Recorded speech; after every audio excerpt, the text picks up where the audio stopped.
What's up, team? A little multitask video while I warm up here for 5 minutes before an upper body day.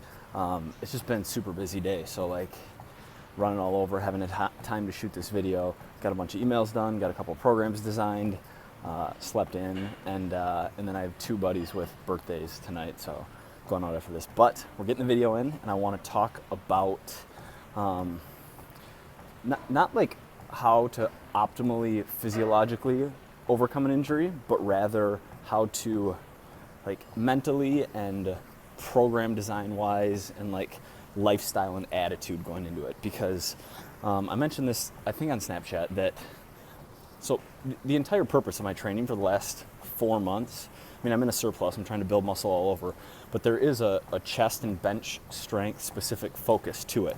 Like that's my primary goal. My bench is up a lot from 4 months ago, and like I'm really happy with how I'm progressing.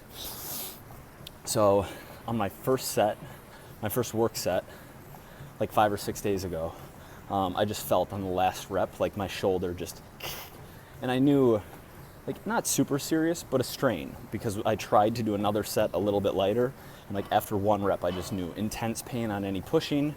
Then I tried to do just a body weight push-up, felt that exact same pain. So like probably a bad pec minor strain, nothing super serious, no discoloration, like I'll be fine. But in that moment, it's like, I'm so sick of bulking. I've been trying to bulk on various programs for the last 14, 15 months. I'm sick of eating so much food, like just done with it. And so I think I said something along those lines to Jordan. I was like, well, bro, like this is it. It was a good run.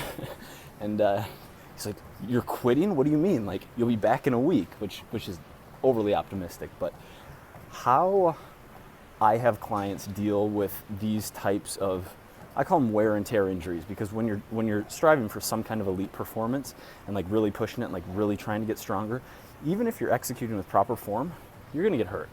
Like, you're gonna get beat up along the way. Every like dude stronger than me, like all power lifters, like constant nagging injuries, elbows, shoulders, hips, knees, like there's always something, and sometimes multiple things. And like I was down about it initially, which is why I was like, I'm just gonna go into maintenance, like a little cut, go out more, like have more fun, that type of thing.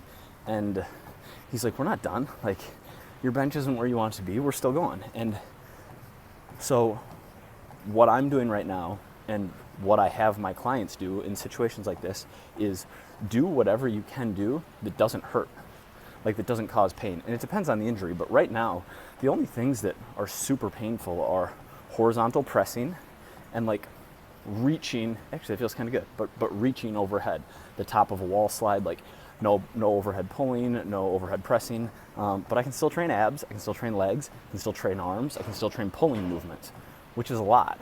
And so after I got out of that like 24-hour woe is me crybaby slump, we came to the conclusion that like 2 to 3 weeks, blast your back, like don't even try any pushing moves for the next 7 to 10 days before you test it out again.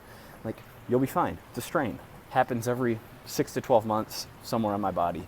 And so that's what I'm doing. I have an upper body day right now that I need to squeeze in, and I'm cutting out all pressing, adding a little bit more horizontal pulling, a little bit more biceps, as if there weren't enough in my program, and getting after it. And so that's my advice to any like excruciating pain, intense pain, real injury. Go see a doctor. Like, the conclusion is probably different. But for these like minor tweaks, wear and tear, I call them strains, train around them and try to like maintain focus on those other areas until you can get back to where you were. All right, that's it. Hope everyone has a good weekend. See you tomorrow.